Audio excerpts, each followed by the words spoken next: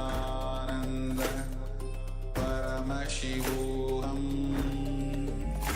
ॐ नित्यानन्द परमशिवोऽहम् ॐ नित्यानन्द परमशिवोऽहम् ॐ नित्यानन्द परमशिवोऽहम् ॐ नित्यानन्द परमशिवोऽहम् ॐ नित्यानन्द परमशिवोऽहम् ॐ नित्यानन्द परमशिवोऽहम्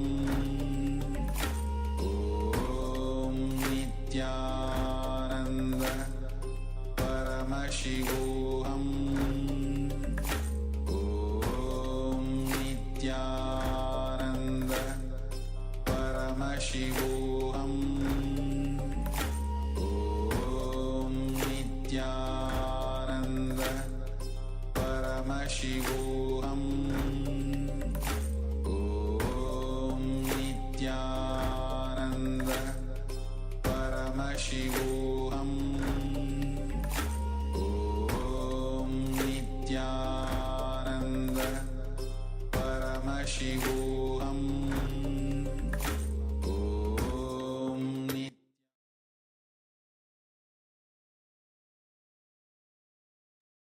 Yes. So now you can slowly, very slowly relax and open your eyes.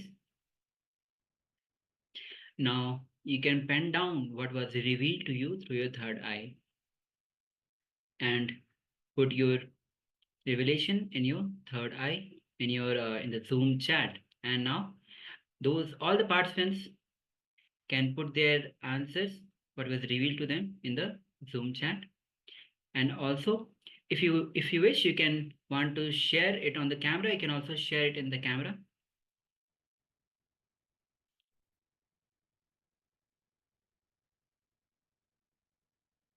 Okay, so we'll be projecting you what was the words which was actually projected. So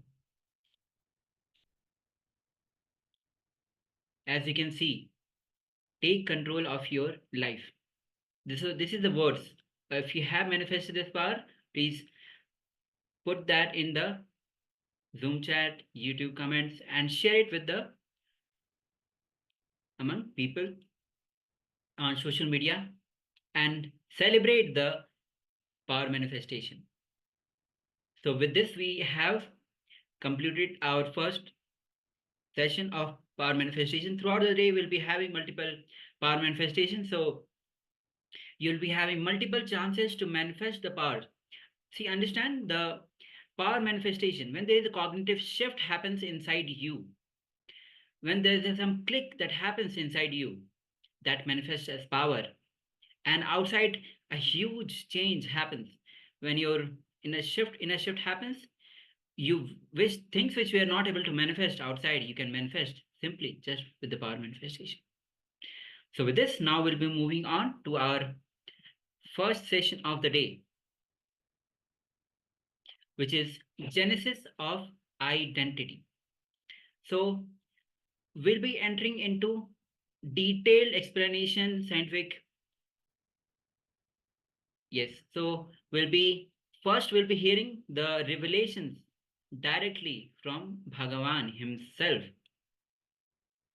So let's get ready.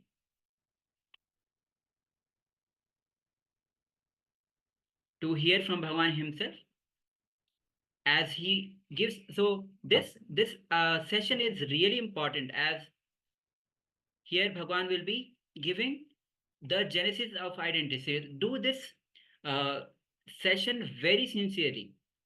You'll be getting to I will be knowing about yourself, about the world, about your inner space, outer space, and how it affects your whole life, how you have been carrying your whole life, and how you can transform your whole life, even though you have been stuck with so many other things which has been repeating from the past. So with this genesis of identity you'll be learning. You'll be able to find out what is actually holding you back in all of your life. What is actually making you feel stuck and not letting you grow? What is not letting you prosper? You'll be able to have an understanding about the origins of your 4 identities. So we're going to be looking at 4 identities that are created from the root.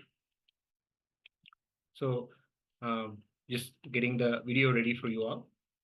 And here we're going to be now watching the video where Swamiji himself is telling the introduction to the genesis of identity.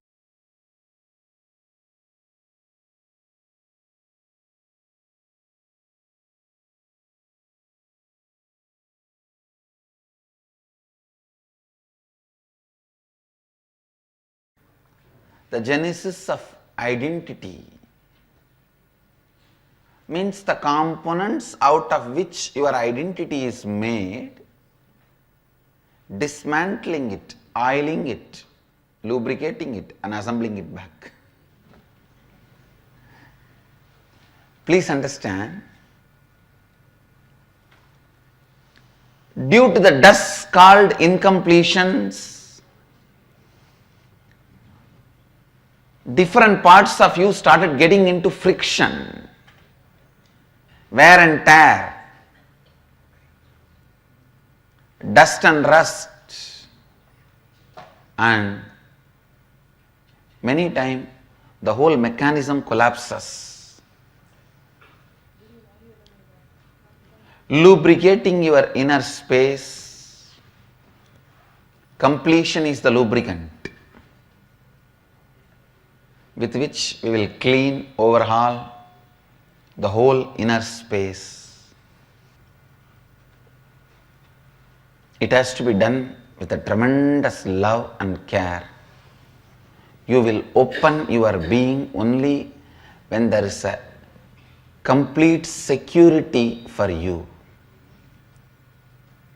Only when you feel your whole being will be safe. See, only when you know the spare parts will not be destroyed or disturbed or lost, you will open yourself. I know in the young age, all of us would have done, I have done it with a lot of vigor and enthusiasm, excitement, dismantling the whole alarm clock and then handing it over in the carry bag. How many of you have done it? I have done it. Dismantling anything related in the house, whether it is alarm clock or a watch or something, you dismantle with all your excitement and joy, and finally when somebody comes to your house, some guests or the parents who have gone out or come back, you don't know what to do, you put the whole thing in carry bag and hang it.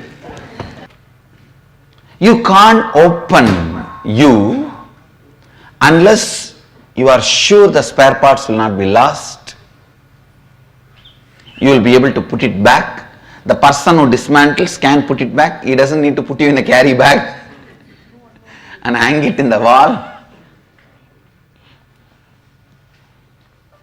There was a time, the house in where I was born and brought up in the wall, every nail will have one carry bag. Those days there was a watch in there. There was a clock there. Now only the carry bag is hanging. with that clerk sleeping inside. Or maybe you can consider the clerk dead inside. So you can't dismantle your being in that space. It can be dismantled only in a very deep, loving space, a powerful loving space, and lubricated, assembled back for the smooth functioning of ever and ever and ever. Today we will work on first authenticity, bringing completion in your various parts of your psychological organ, inner space. Your psychological organ has various parts, various components, bringing completion in all that.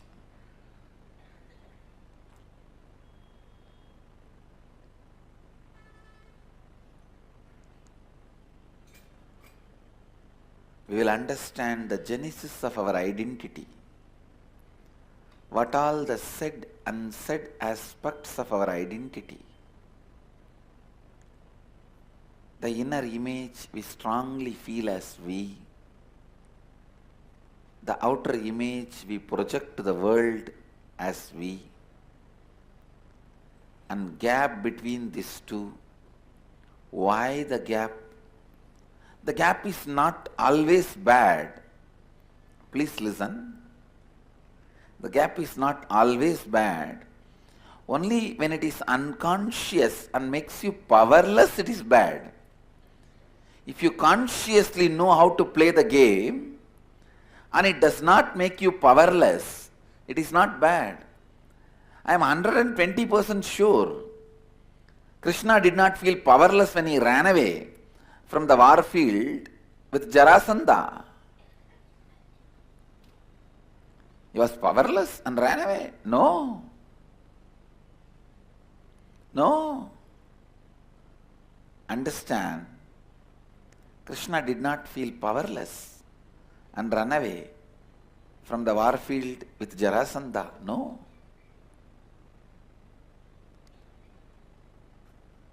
If you know consciously how to play with these two, inner identity and outer identity,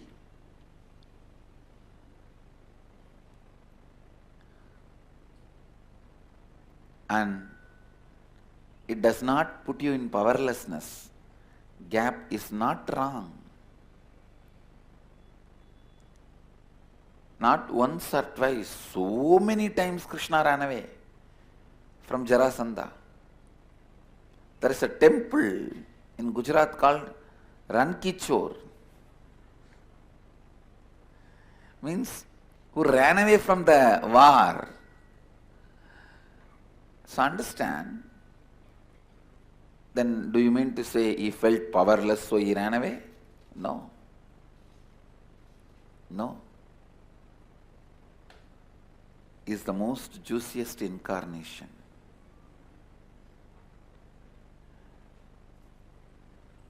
He never felt powerless. He knows how to handle the identities, where to project what.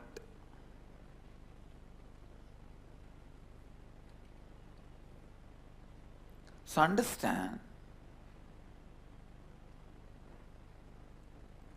the exact inner identity, outer identity, and the gap between the inner identity and the outer identity.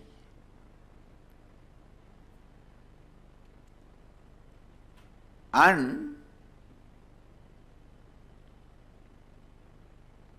what you want others to experience, feel about you, and what you feel about others. There is always a big gap between these two. You want everyone to feel about you as a loving, caring, trusting, blissful, joyful person. But you believe, you think about everybody as crooked, cunning, cheats, bunch of thieves. Now you need to know the gap between your inner identity and outer identity. That gap is neither good nor bad. Same way, the gap between what you want others to feel about you and what you feel about others. This gap also is neither good nor bad. If both these gaps makes you powerless, both of them are bad. If they does not make you powerless and you know how to play with that, then it is not bad. Sometimes it is good. Some of the very powerful, the most powerful strategies which Krishna did to protect dharma are done from that space where other person can't even understand with what kind of a logic you are functioning. Other person can't even understand, you can never understand with what kind of a dharma Krishna is functioning. You can never understand.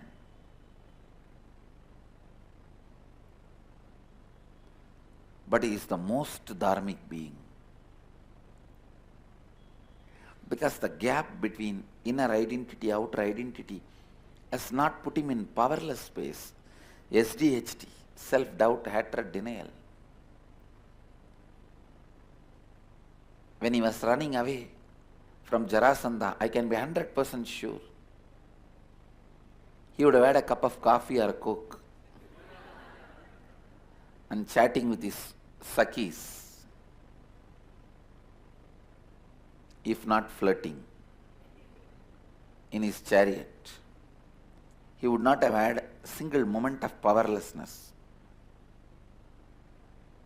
But if he has seen some enemy spy, immediately would have shown the face as if he is afraid, frightened, running away. He knows how to play the game with, because even the inner identity, outer identity,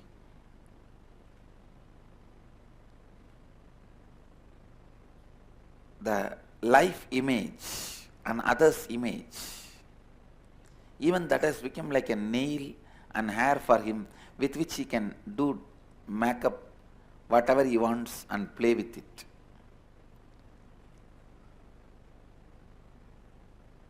He knows how to show them, showcase them and use them, play with them. So understand,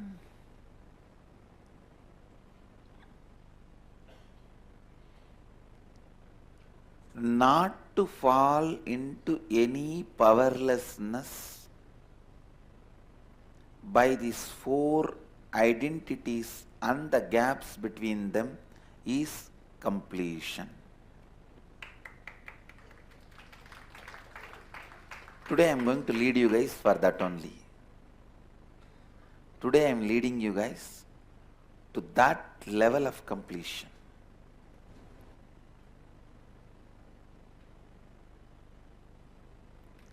The gap between inner identity and outer identity is responsible for the gap between what you feel about others and what you want others to feel about you.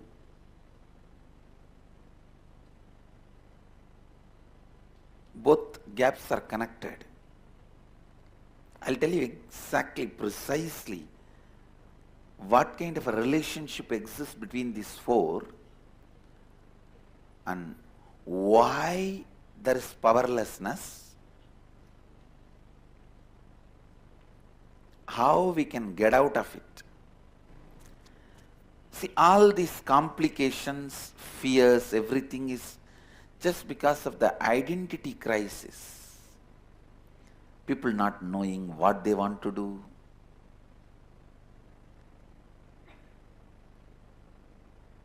After 50 years of doing something, suddenly, at the age of 80, 70, people realize that they were doing wrong things. Now what will you do?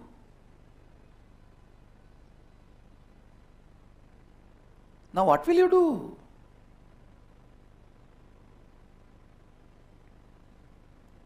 Because life is already over. Now even if your identity crisis is solved, the time lost can't come back. Of course, if you add yoga and kriya along with solving the identity crisis, you can get the time back. Means you will be growing younger. That is different. But in the first level,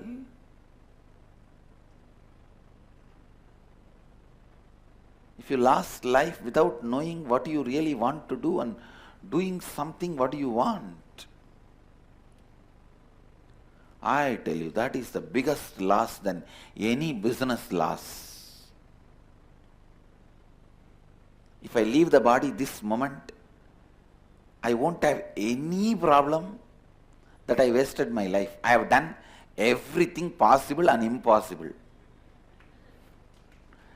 Exactly in the line I wanted to do. I am oversatisfied.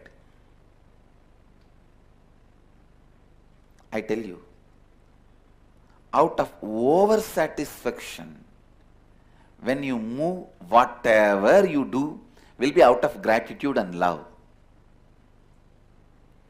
Because you are not in the space of satisfaction, you are in the space of oversatisfaction. Not tripti, but ananda.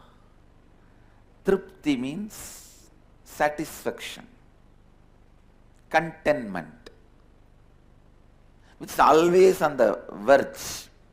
It can always reduce little bit. But over-satisfaction means overflowing satisfaction is bliss, where the intense positivity and possibility of love, life, gratitude, energy, everything goes on and on and on. I tell you, please understand. I tell you,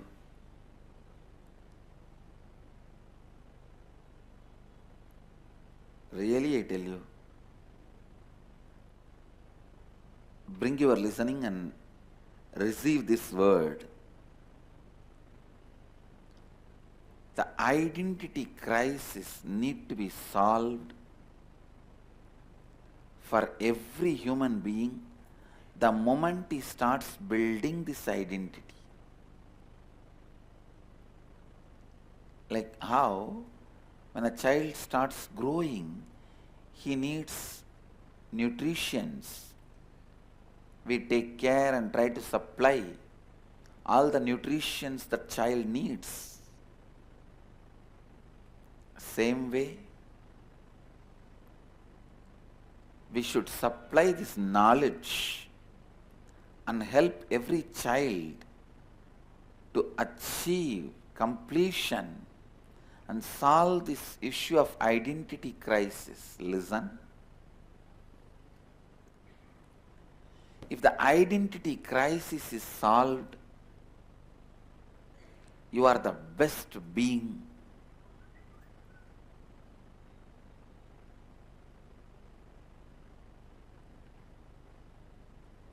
To live in the planet Earth, because you will neither get hurt nor hurt. Understand, this completion will be in you forever without even you remembering. if you can solve the genesis of identity, if you can understand this science, the genesis of identity, and solve the incompletions and powerlessness created by the genesis of identity, or from the genesis of identity. I think I'm using little complicated words. Let me put it in a normal language. So your identity has 4 major dimensions. The gap between these 4 can lead to more and more incompletion, or the gap between these 4, if it's handled consciously out of completion, it will never lead you to powerlessness. So handling all these 4 and not falling into powerlessness, or SDHD. Today I'll explain how the gap between inner image and outer image is the self-doubt, and the gap, listen, the gap between outer image and others' image is self-hatred. The gap between others' image and life image is self-denial.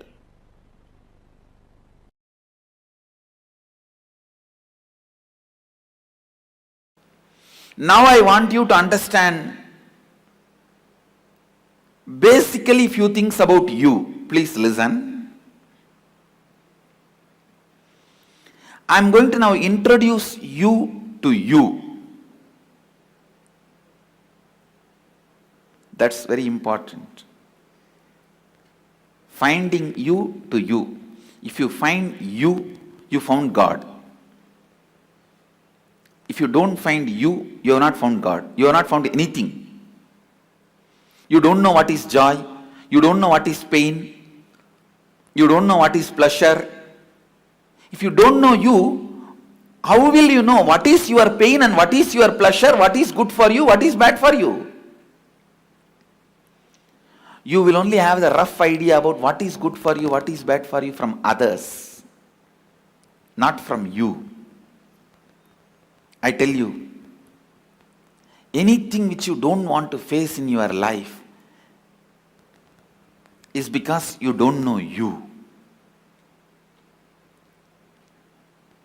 You don't know you.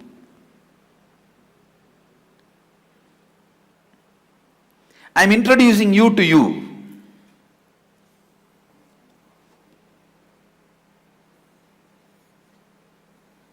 I am trying to create a paint drawing, all of us together.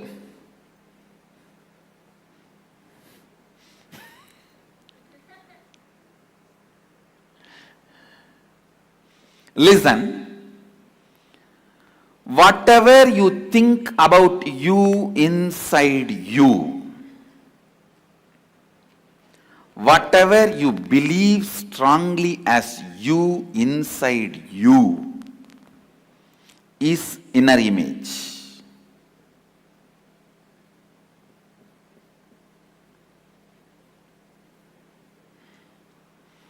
Whatever you think as you inside you is inner image.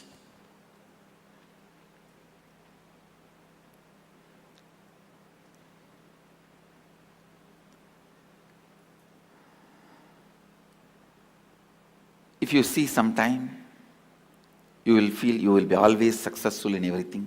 If you see sometime, you will feel you will always be failure in everything. Whatever you think as you in you is your inner image.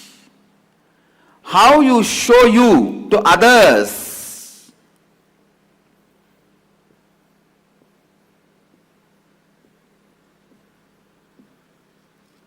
how you show yourself to others, that is outer image.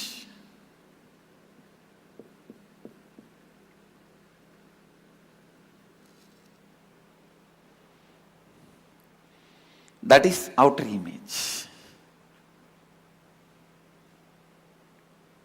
Understand? Whatever you show as you to others.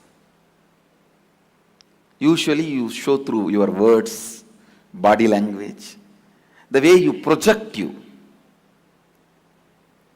That is outer image. Mostly this inner image and outer image will be inconsistent.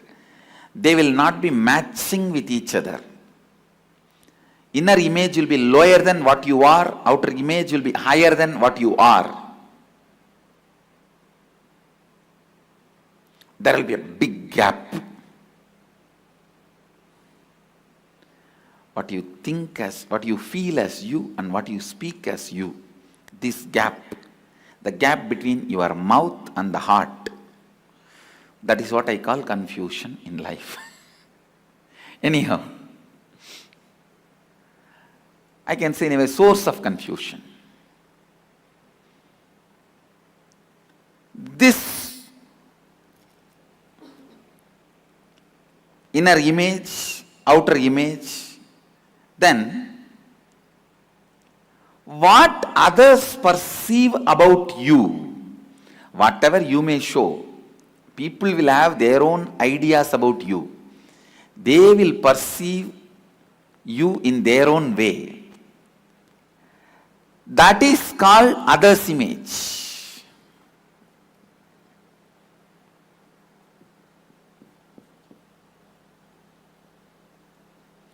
That is called others' image. Inner image, outer image, others' image.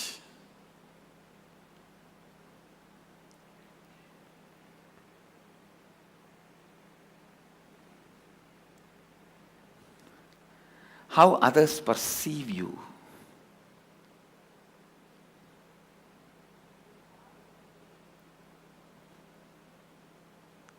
And please listen, when you want all the benefits from others and society, you are bound to take responsibility for how others perceive you.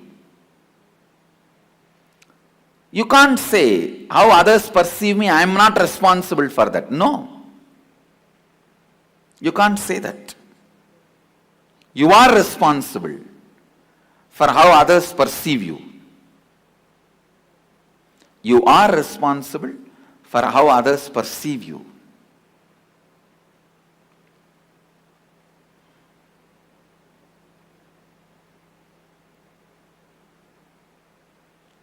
So understand, how others perceive you, others' image, you are responsible. And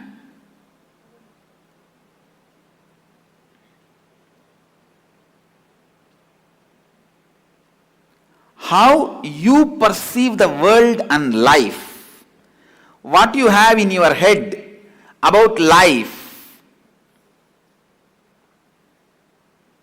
You may think life is exploiting, all the 4-letter words you may have about life and others.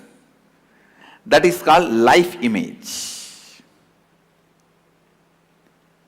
Understand, if you have a wrong life image, even if you are living in a palace with all the pleasures of life, best things life and others can give you, you will still continue to be in a deeply deprived space and state, because able to have a right life image and trust others is one of the luxury you can have in life. Being careful is different. Constantly being frightened is different. Being careful is different. Constantly being frightened is different. I'll give you experiential explanation about these 4 words: inner image, outer image, others' image, and life image. From my own experience, listen.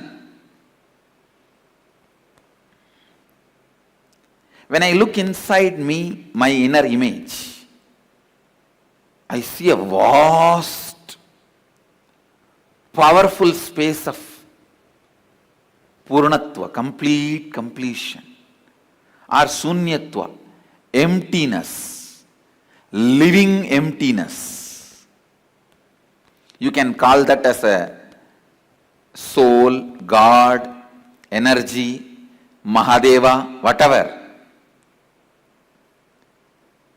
A complete space. That's the exact inner image I am carrying. Outer image. Listen. Outer image. How I project myself. I am projecting myself as a being to transmit that experience to all of you. You can call us an enlightened master or a teacher or an incarnation, whatever way you want. You can give any title. I am a being to transmit that experience. That's my outer image. Declared outer image. Others' image. Listen, others' image. I may declare that I am here to transmit this enlightenment experience to you, but people expect that I should heal their physical pain, mental pain. I should bless them for wealth. I should bless them for a healing relationship, peace, bliss, contentment, completion.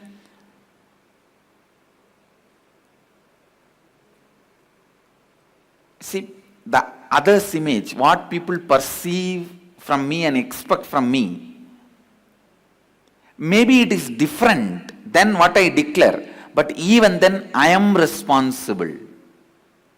Because whatever they expect is within the purview of my declaration. Please understand. When I say I am here to transmit that experience to you, to give that experience to you, I have to give you at least 1000 volt spiritual energy. But to clear your cancer or headache, I need to give only 0.5 volt energy. So if you expect me to heal your physical problems, I am responsible for it because that falls in the purview of my declaration. Anything which can be done by the transmission of energy and experience of enlightenment, the side effect, after effect, byproduct of transmission of energy, you have a right to expect from me because that comes within the purview of my declaration. It is my responsibility to fulfill it. Only if you expect that I should win the World Cup, playing the football match, I am not responsible for it because that doesn't come under my declaration, the purview of my declaration.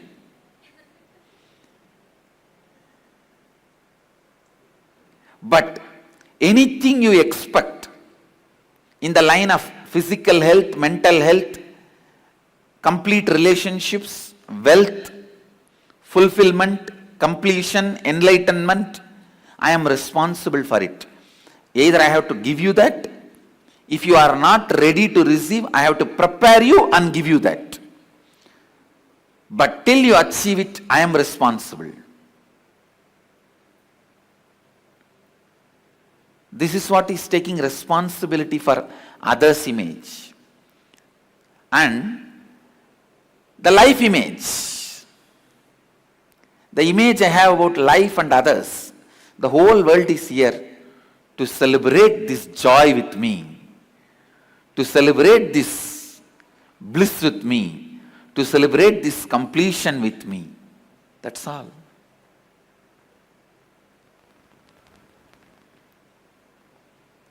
So understand,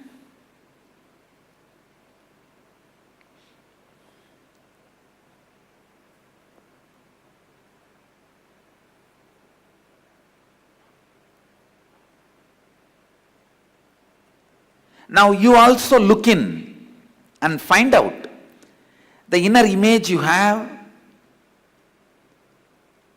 outer image you project, others image you created for which you are responsible, and life image you are having about life and others.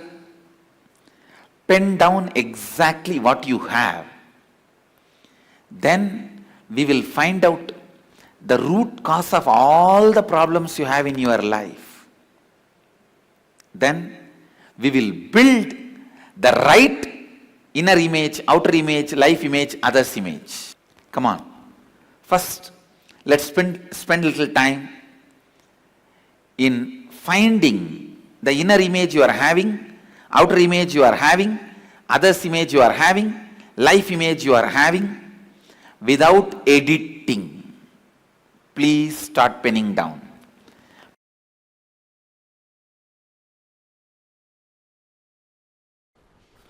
Listen. Step by step, I am going to lead you into the complete completion with yourself first. That's where everything starts.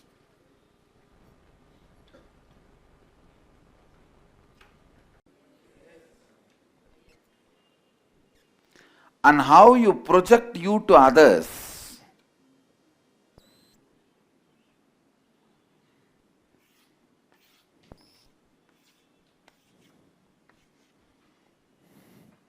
These are all other beings.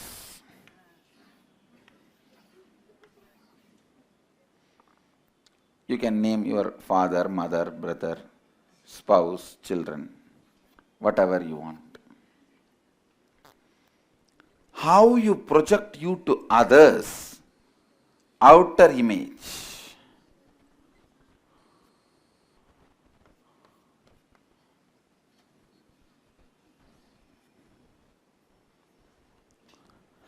Listen, you don't need to pen down now. I'll give you the printout of the whole thing. If you want to take notes to the home, you can take. But now listen. And how others perceive you, that is what? Others' image. How others perceive you is others' image. Okay? And how you perceive life and others is life image.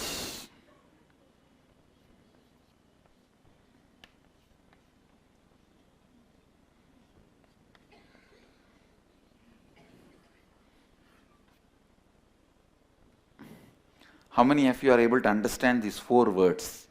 Raise your hand. Yes. How many of you are not able to understand these 4 words? Raise your hand. Keep the hands up. I'll explain. Now you have to keep the hands up and listen.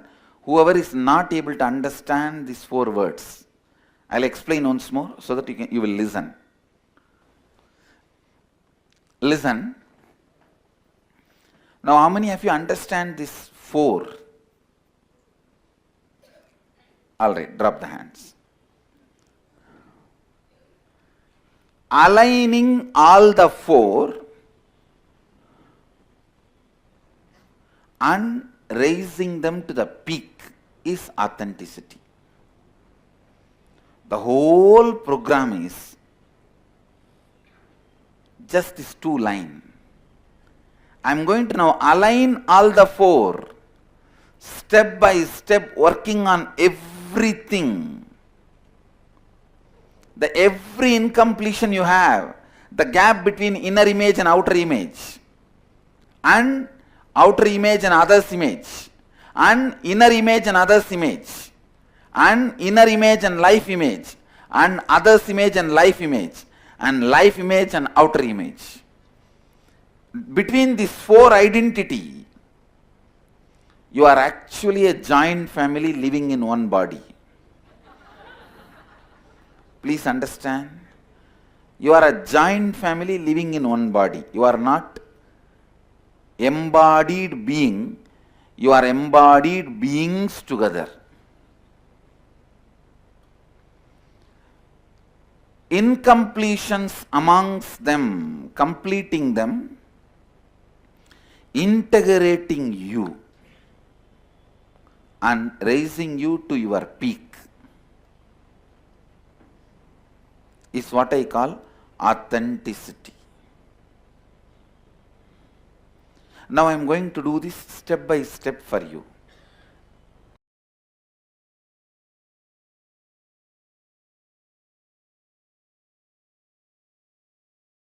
Om Nityananda Paramashivoham Om Nityananda Paramashivoham Om Nityananda Paramashivoham Nityananda Paramashivoham Om Nityananda Paramashivoham Om Nityananda Paramashivoham Om Nityananda Paramashivoham Om Nityananda Paramashivoham Om Nityananda Paramashivoham Om Nityananda Paramashivoham Om Nityananda Paramashivoham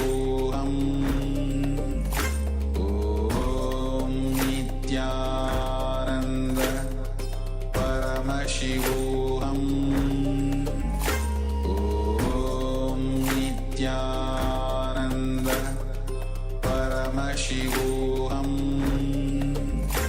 Om Nityananda Paramashivoham Om Nityananda Paramashivoham Om Nityananda Paramashivoham Om Nityananda Paramashivoham Om Nityananda Paramashivoham Nityananda Paramashivoham. Yes, Nityananda. So let us now move into the internalization process, where now the powerful truths we learned about the genesis of our identity, about how the identity was created, and all of that we understood now from Swamiji. So let us now enter into that internalization. So the powerful cognitions that we received from the session is that the inner image, outer image, others image, and life image, all of these is what creates your identity. So now let us describe all the words and statements that we use to describe ourselves, the qualities that we believe are part of our internal image, that is the inner image. For example, you feel that I am lazy, or you feel that I am kind, or you feel that I am whatever you feel. That is your inner image. So let us now take a few minutes to write down what our understanding of our inner image is. Let's take a few moments to internalize.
Yes.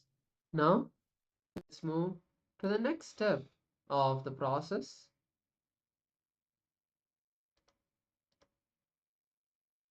Now let's look at our outer image. Describe all the qualities that you hold and project outside, that you show to people. You show yourself as kind, you may show yourself as strict, you may show yourself in different ways. Let's take a few minutes now to write down the different ways of what we project ourselves externally. Let's begin.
Yes. Now let us move into the next step of the process. Now describe all the words and statements you have used to describe what others believe about you, the image they carry about you. For example, people have told you that you are arrogant, you are stubborn, or they even told you that you're really kind and you have a heart of a mother. All of those kind of statements and words people have used to describe you. Take a few minutes to now write that down. Be authentic in what you write, because whatever you're writing is for you and nobody else. Nobody else is going to know what you have written, and nobody else is going to see what you have written. So let us now take a few minutes to write down our other's image.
Yes.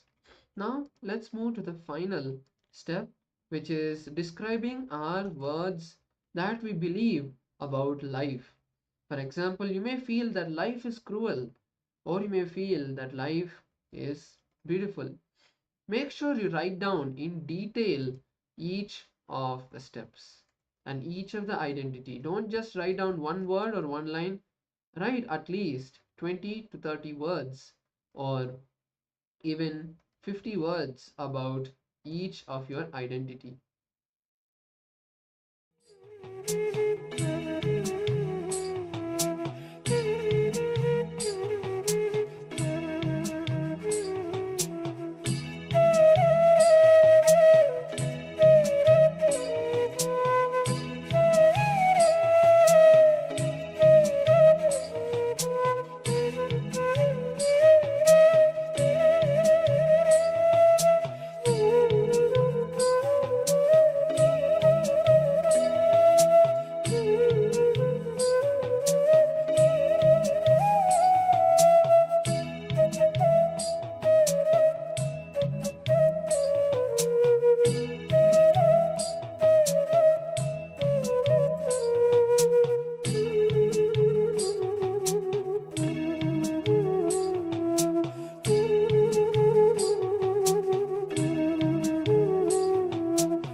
Yes, so now all of you can slowly relax, and with this, we come to the end of this internalization, where now we have seen what we are made up of, what is our identity, what is who we are.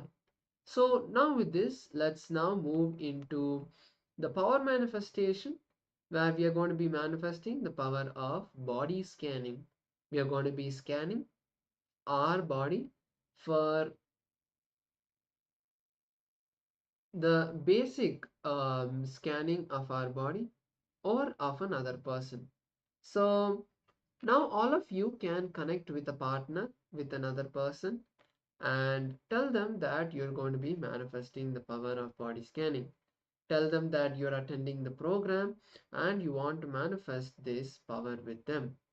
So once you tell that, ask them to write down the body ailment that they have, all the body issues that they have and you don't know.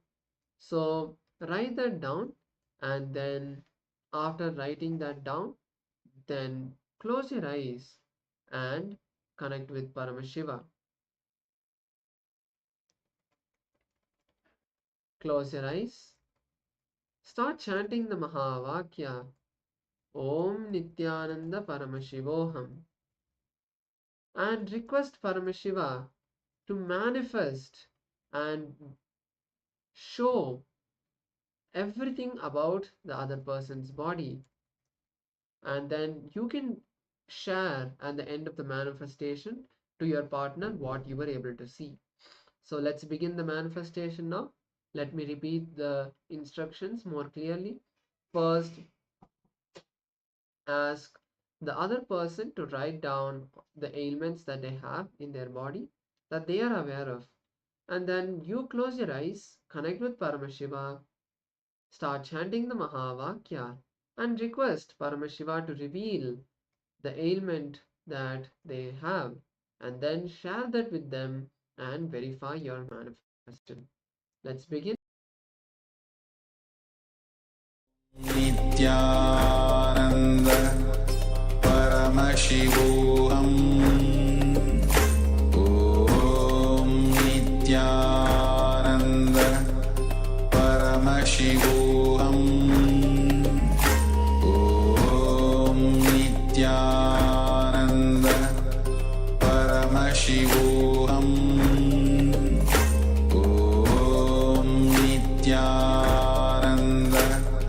Paramashivoham Om Nityananda Paramashivoham Om Nityananda Paramashivoham Om Nityananda Paramashivoham Om Nityananda Paramashivoham Om Nityananda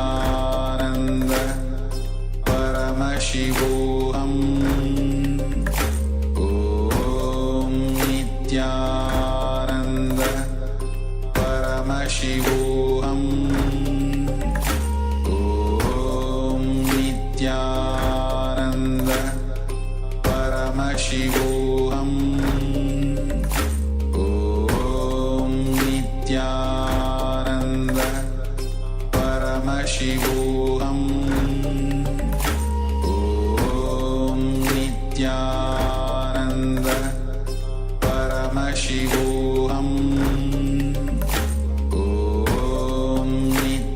Om Nityananda Paramashivoham Om Nityananda Paramashivoham Om Nityananda Paramashivoham Om Nityananda Paramashivoham Om Nityananda Paramashivoham Om Nityananda Paramashivoham